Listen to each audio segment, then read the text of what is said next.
عبداللہ بن زید بن عاصم سے پوچھا گیا کہ آپ ہمیں اس طرح آج وضو کر کے بتائیے جس طرح کہ اللہ کے آخری پیغمبر، اللہ کے آخری رسول وضو کیا کرتے تھے۔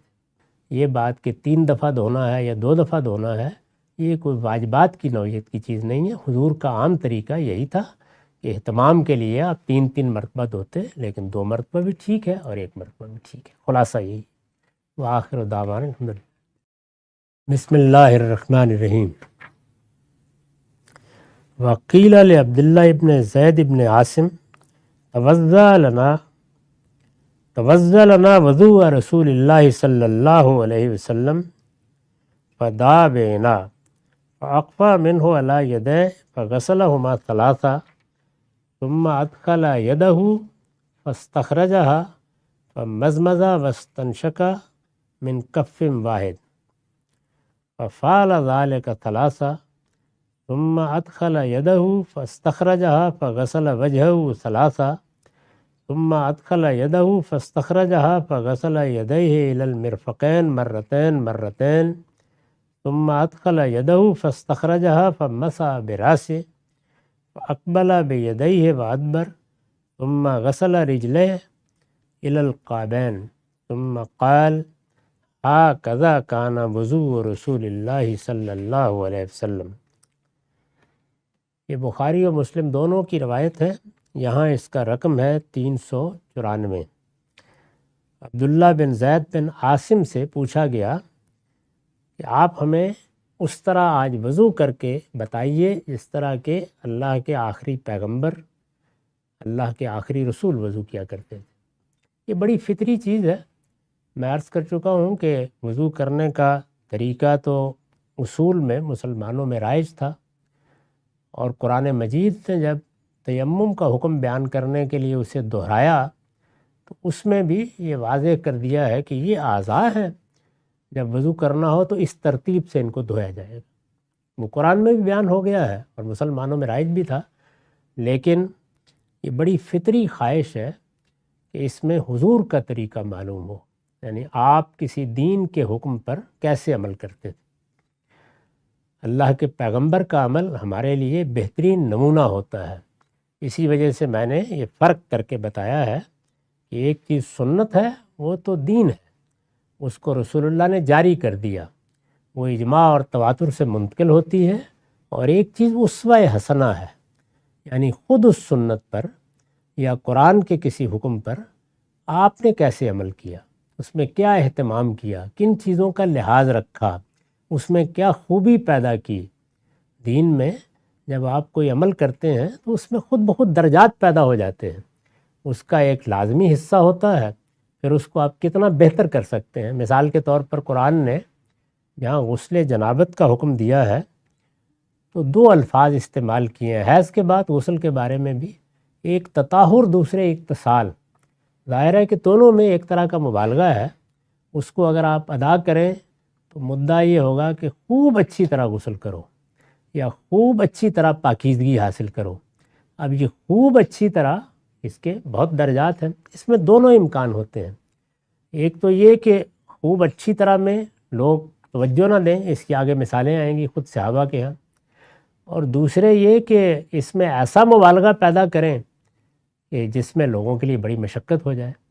یہ اسوہ حسنہ ہی ہے جو اس میں بڑی رہنمائی کرتا ہے۔ تو اس طرح گویا دین کا صحیح علم یا اس کا صحیح درجہ کیا ہے وہ ابتدا سے انتہا تک معلوم ہو جاتا ہے۔ یہاں انہوں نے پھر وضو کر کے دکھایا، انہوں نے کہا کہ ہمیں وضو کر کے دکھائیے، تو انہوں نے پانی کا برتن منگوایا، اس پانی کے برتن سے انہوں نے اپنے دونوں ہاتھوں پر پانی ڈھیلا، فأکفیٰ منہ علی یدیہ، اور ان کو 3 مرتبہ دھویا۔ اس سے یہ معلوم ہوتا ہے، جو اس سے پہلے ہم نے روایتیں پڑھی ہیں وہ بھی یہی شہادت دیتی ہیں کہ معمول یہی تھا، یعنی رسالت مآب صلی اللہ علیہ وسلم عام طور پر 3 مرتبہ ہی اعضاء کو دھوتے تھے۔ 3 مرتبہ یعنی اچھی طرح دھونے کے لیے ذرا 1 سے زیادہ مرتبہ دھویا جاتا ہے، اور اللہ کے پیغمبر کو طاق عدد ہمیشہ پسند تھا، تو 2 کی بجائے آپ 3 ہی کا اہتمام کرتے تھے۔ تو انہوں نے 3 مرتبہ دھویا، پھر انہوں نے پانی کے برتن میں اپنا ہاتھ ڈالا، پانی نکالا اور اس سے ایک چلو لے کے ایک ہی وقت میں یعنی اسی پانی سے انہوں نے کلی کی اور کچھ حصہ اس کا ناک میں ڈال لیا اور اس سے اپنی ناک بھی جھاڑی۔ یہ بھی انہوں نے 3 مرتبہ کیا۔ پھر اسی طرح پانی کے برتن میں ہاتھ ڈالا، پانی نکالا اور اپنا چہرہ غسل وجہہ ثلاثہ 3 مرتبہ دھویا۔ پھر پانی کے برتن میں ہاتھ ڈالا، پھر پانی نکالا اور پھر اپنے دونوں ہاتھ غسل یدیہ الی المرفقین مرتین مرتین 2 مرتبہ دھوئے۔ یعنی ان کے سامنے جب حضور نے وضو کیا ہوگا تو اس موقع کے اوپر آپ نے 3 مرتبہ نہیں دھوئے، 2 مرتبہ آپ نے ہاتھ دھوئے۔ ثم ادخل یدہ، پھر انہوں نے پانی کے برتن میں ہاتھ ڈالا، پھر اس میں گویا ایک تری سی لگ گئی۔ اب ظاہر ہے کہ انہوں نے مسح کرنا تھا، اس میں پانی تو نہیں ڈالا جاتا سر پر، تو انہوں نے سر کا مسح کیا اور سر کا مسح اس طریقے سے کیا کہ آگے سے ہاتھ پیچھے لے گئے اور پیچھے سے پھر آگے لے آئے۔ ثم غسل رجلہ الی الکعبین، اس کے بعد اپنے دونوں پاؤں انہوں نے ٹخنوں تک دھوئے۔ ثم قال، اس کے بعد لوگوں سے کہا کہ تم نے مجھ سے یہ چاہا تھا کہ میں تمہیں اس طرح وضو کر کے دکھاؤں جس طرح میں نے رسول اللہ کو وضو کرتے دیکھا ہے، تو ھاکذا کان وضو رسول اللہ صلی اللہ علیہ وسلم، اس طرح حضور وضو فرمایا کرتے تھے۔ اس کی پھر بعض صورتیں یہ آخری حصے میں درمیان میں سے لوگوں نے الگ الگ بھی روایت کی ہیں، اس میں تھوڑا بہت فرق ہے، لیکن بحیثیت مجموعی اس روایت میں جو طریقہ بیان ہوا ہے اور اس سے پیچھے بھی، اس سے یہی معلوم ہوتا ہے کہ عام طریقہ یہی تھا۔ لیکن عام طریقہ، یہ بات اب اس روایت سے واضح ہو جائے گی۔ وعن عبداللہ ابن عباس قال توضأ رسول اللہ صلی اللہ علیہ وسلم مرتن مرہ لم یزد علی ھذا، یہ بخاری کی روایت ہے، یہاں اس کا رقم 395 ہے۔ عبداللہ بن عباس بیان کر رہے ہیں کہ رسول اللہ صلی اللہ علیہ وسلم نے ایک مرتبہ وضو کیا، اس پر کوئی اضافہ نہیں کیا۔ یہ صاف معلوم ہوتا ہے کہ یہ بحث ہو گئی ہوگی کہ اچھا 3 مرتبہ زیادہ لوگ بیان کر رہے ہیں تو 3 مرتبہ واجب ہو گیا ہے۔ تو وہ چونکہ دین کے ایک بڑے عالم ہیں تو انہوں نے کسی موقع کے اوپر یہ بتایا کہ میں نے 1 مرتبہ بھی کرتے دیکھا ہے۔ اصل چیز یہ نہیں ہے، اچھے طریقے سے وضو کرنا ہے، اس میں حضور کا عمومی طریقہ یہ ہے، ورنہ 1 مرتبہ بھی اگر اعضاء اچھے طریقے سے دھو لیے ہیں تو وضو ہو گیا۔ وعن عبداللہ ابن زید ان النبی صلی اللہ علیہ وسلم توضأ مرتین مرتین، بخاری کی روایت ہے، یہاں اس کا رقم 396 ہے۔ عبداللہ بن زید رضی اللہ عنہ بیان کرتے ہیں کہ نبی صلی اللہ علیہ وسلم کو جیسے کہ انہوں نے دیکھا، کہتے ہیں میں نے دیکھا کہ 2 مرتبہ بھی دھویا۔ تو یہ ساری چیزیں بتا رہی ہیں کہ اصل اچھے طریقے سے وضو کرنا ہے، اہتمام کے ساتھ وضو کرنا ہے۔ اس اہتمام میں 1 مرتبہ بھی کفایت ہو جاتا ہے، یا یہ ہے کہ جلدی ہے آپ جا رہے ہیں، اس طرح کا اہتمام کرنا ممکن نہیں ہے، تو اس میں آپ نے 1 مرتبہ ہی دھو لیا، اور ایسا بھی ہوا کہ 2 مرتبہ دھویا۔ لیکن تمام روایتوں پر اگر نظر ہو تو یہ اندازہ ہوتا ہے کہ عام طریقہ یہی تھا کہ 3 مرتبہ رسالت میں آپ صلی اللہ علیہ وسلم دھوتے تھے۔ وعن عثمان رضی اللہ عنہ انہ توضأ بالمقائد فقال الا اریکم وضوء رسول اللہ صلی اللہ علیہ وسلم فتوضأ ثلاثا ثلاثا، یہ مسلم کی روایت ہے، یہاں اس کا رقم 397 ہے۔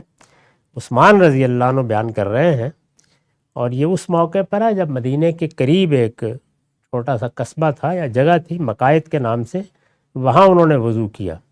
اس میں بھی کچھ سوالات ہوں گے یا لوگ کچھ پوچھتے ہوں گے، تو انہوں نے کہا کہ میں تمہیں رسول اللہ صلی اللہ علیہ وسلم کا وضو بتاتا ہوں کیسے کرتے تھے۔ اب یہاں بھی صاف معلوم ہوتا ہے کیونکہ وہ بتانے لگے ہیں تو اہتمام کا طریقہ انہوں نے بتایا، اور جب انہوں نے بتایا تو 3 مرتبہ ہی دھویا۔ تو اس سے یہ بات بالکل واضح ہو جاتی ہے کہ وضو کا طریقہ جو کچھ قرآن میں بیان ہوا ہے یا ہمارے ہاں نقل ہوا ہے، اس میں بنیادی اعضاء واضح ہیں، ترتیب واضح ہے، انہی کو دھونا ہوتا ہے۔ اہتمام اللہ تعالیٰ کی عبادت کے لیے ہر جگہ مطلوب ہے۔ قرآن نے بھی اس طرح کے موقعوں پر مبالغے کے سیغے استعمال کیے ہیں، جیسے تطہر اور اغتسال، وضو میں بھی اسی کا اہتمام کرنا چاہیے، لیکن یہ بات کہ 3 دفعہ دھونا ہے یا 2 دفعہ دھونا ہے، یہ کوئی واجبات کی نوعیت کی چیز نہیں ہے۔ حضور کا عام طریقہ یہی تھا کہ اہتمام کے لیے آپ 3 مرتبہ دھوتے، لیکن 2 مرتبہ بھی ٹھیک ہے اور 1 مرتبہ بھی ٹھیک ہے۔ خلاصہ یہی۔ اس کی بعض روایتیں پچھلی نشست میں زیر بحث آ چکی ہیں۔ اب یہ ایک اور بخاری کی روایت ہے، عن عبداللہ ابن زید ان النبی صلی اللہ علیہ وسلم توضا مرتین مرتین۔ یہاں اس کا رقم 396 ہے۔ یہ عبداللہ بن زید کا بیان ہے، وہ کہتے ہیں کہ نبی صلی اللہ علیہ وسلم نے وضو کیا اور میں نے دیکھا کہ 2 مرتبہ وضو کیا۔ 1 مرتبہ کیا، اس کی روایت میں موجود ہے۔ 1 مرتبہ سے مراد یعنی 1 مرتبہ ہاتھ دھوئے، 1 مرتبہ منہ پر پانی ڈالا، 1 مرتبہ بھی ٹھیک ہے اگر اہتمام کے ساتھ ہو گیا۔ آپ نے 2 مرتبہ، اور یہ بھی ہم دیکھ چکے ہیں کہ عام طور پر رسول اللہ کا طریقہ یہ تھا کہ 3 مرتبہ اعضاء کو دھوتے تھے۔ اس کی روایتیں بھی آ چکی ہیں۔ آگے پھر ایک روایت ہے، عن عثمان رضی اللہ عنہ انہ توضا بالمقائد فقال الا اریکم وضوء رسول اللہ صلی اللہ علیہ وسلم فتوضا ثلاثا ثلاثا۔ یہ مقائد کوئی جگہ ہے مدینہ کے قریب۔ عثمان رضی اللہ عنہ بیان کرتے ہیں کہ انہوں نے مقائد کی مقام پر یا اس جگہ پر، اس موضع میں وضو کیا اور یہ کہا کہ میں تمہیں آج یہ دکھاؤں نا کہ حضور کیسے وضو کرتے تھے۔ تو جب انہوں نے وضو کر کے دکھایا، یعنی پورا وضو کیا لوگوں کے سامنے، لوگ دیکھ لیں، تو انہوں نے 3 مرتبہ اعضاء کو دھویا۔ تو 3 مرتبہ ظاہر ہے بہت اہتمام ہے، اس سے آگے نہیں جانا چاہیے، کیونکہ دین میں غلب کو پسند نہیں کیا گیا۔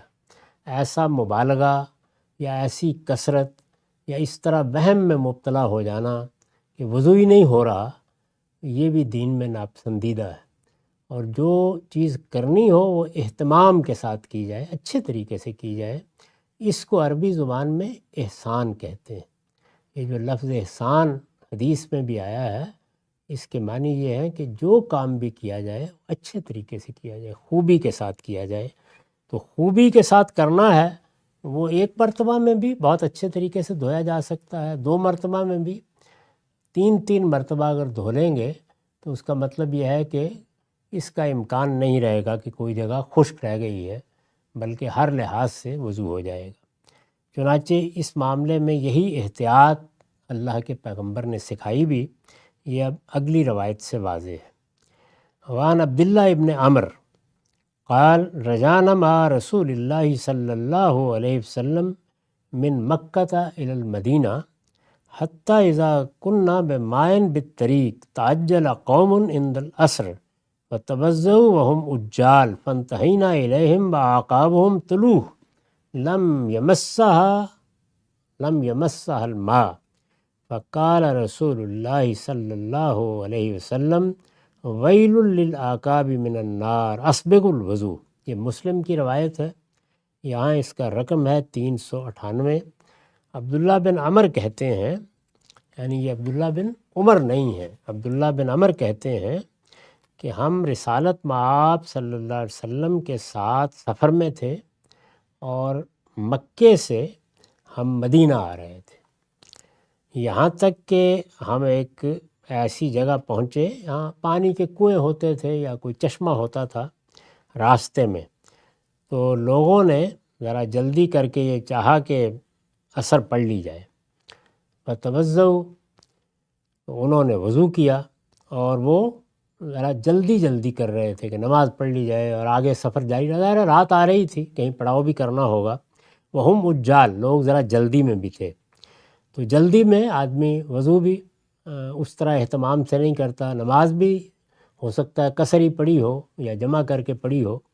تو فانتہینا الیہم واعقابہم طلوع، کہتے ہیں کہ ہم جب لوگوں کے پاس قریب پہنچے تو ہم نے دیکھا کہ انہوں نے وضو کیا ہے، مطلب یعنی کہ ہر ایک نے، بہت سے لوگوں کو دیکھا کہ ان کی ایڑنیاں چمک رہی ہیں، یعنی ان میں پانی لگا ہی نہیں ہے، وہ ویسی کی ویسے ہی ہیں۔ پانی سے جو گیلا ہو جاتا ہے تو ویسے نہیں نظر آ رہی، بلکہ لم یمسها الماء، پانی نے ان کو چھوا بھی نہیں ہے، بس انہوں نے جلدی پانی ڈالا اور ایڑیاں ویسے ہی رہ گئیں۔ تو جب رسول اللہ صلی اللہ علیہ وسلم کی نگاہ پڑی تو آپ نے فرمایا کہ ایڑیوں کے لیے جہنم ہے، جہنم کی بربادی ہے۔ مطلب یہ ہے کہ یہ بے احتیاطی اللہ کی بارگاہ میں حاضری میں نہیں ہونی چاہیے، یہ ایسا کام ہو گیا ہے کہ جو سزا کا باعث بن سکتا ہے۔ اسبغ الوضو، اس لیے وضو بڑے بھرپور طریقے سے کیا کرو، اچھے طریقے سے کیا کرو، عمدگی سے وضو کیا کرو۔ تو گویا عمدگی سے اچھے طریقے سے وضو کرنا، 2 بار دھونا، 3 بار دھونا، اس کا مقصد کیا ہے؟ مقصد یہی ہے کہ کسی جگہ پر کہیں کوئی خشک مقام نہ رہ جائے، بلکہ ہر لحاظ سے جن اعضاء کو اللہ تعالیٰ نے دھونے کے لیے کہا ہے وہ دھوئے جائیں۔ عن المغیرہ بن شعبہ قال ان النبی صلی اللہ علیہ وسلم توضأ فمسح بناصیتہ وعلی الامامہ وعلی الخفین۔ یہ مسلم کی روایت ہے، 399 یہاں اس کا رقم ہے۔ مغیرہ بن شعبہ بیان کرتے ہیں کہ نبی صلی اللہ علیہ وسلم نے وضو کیا تو آپ نے کیا کیا؟ آپ نے اپنی پیشانی کا مسح کیا اور امامے پر بھی مسح کر لیا، یعنی سر پر جو امامہ تھا اس کو آپ نے باندھے رکھا، یہ نہیں کیا کہ اتار کے مسح کیا ہو، اس کے اوپر ہی سے مسح کر لیا۔ والخفین، اور اسی طرح جرابیں موزے پہنے ہوئے تھے ان کو بھی نہیں اتارا، ان کے اوپر ہی مسح کر لیا۔ تو اس سے گویا خود حضور کے عمل سے معلوم ہو گیا کہ اگر جرابیں پہنی ہوں، موزے پہنے ہوں اور وہ وضو کر کے پہنے ہوں، دوسری جگہ وضاحت ہے کہ وہ ہما طاہرتان، ان کا وضو ہونا چاہیے۔ وضو کر کے جرابیں پہن لی ہیں، موزے پہن لیے ہیں، تو پھر ان کو 24 گھنٹے تک اتارنے کی ضرورت نہیں ہے۔ پھر اگر آپ چاہیں تو ان پر مسح کر سکتے ہیں، یعنی باقی اعضاء دھو لیں گے اور پاؤں کا مسح کر لیں گے۔ اس وقت بھی سفر میں ایسی صورت پیش آ جاتی ہے، خاص طور پر جہازوں میں جو لوگ سفر کرتے ہیں تو اس میں صحیح طریقہ یہی ہے کہ موزے پہن لیے جائیں، سفر میں سہولت بھی رہتی ہے، اور اس میں اگر وضو کرنے کی ضرورت پیش آئے تو پاؤں دھونے بھی ضروری نہیں ہوتے، بلکہ ان پر آپ مسح کر سکتے ہیں۔ اسی طرح اگر سر پر ٹوپی پہنی ہوئی ہے یا اور کوئی پگڑی باندھی ہوئی ہے، امامہ باندھا ہوا، کھولنا مشکل ہے، اس میں زحمت ہوگی، تو اس کے بھی اوپر سے مسح کیا جا سکتا ہے۔ اس چیز کو بھی حضور نے لوگوں پر واضح کر دیا۔ وعن عائشہ قالت کان النبی صلی اللہ علیہ وسلم یحب التیمن ما استطاع فی شانہ کلہ فی طہورہ و ترجلہ و تناولہ۔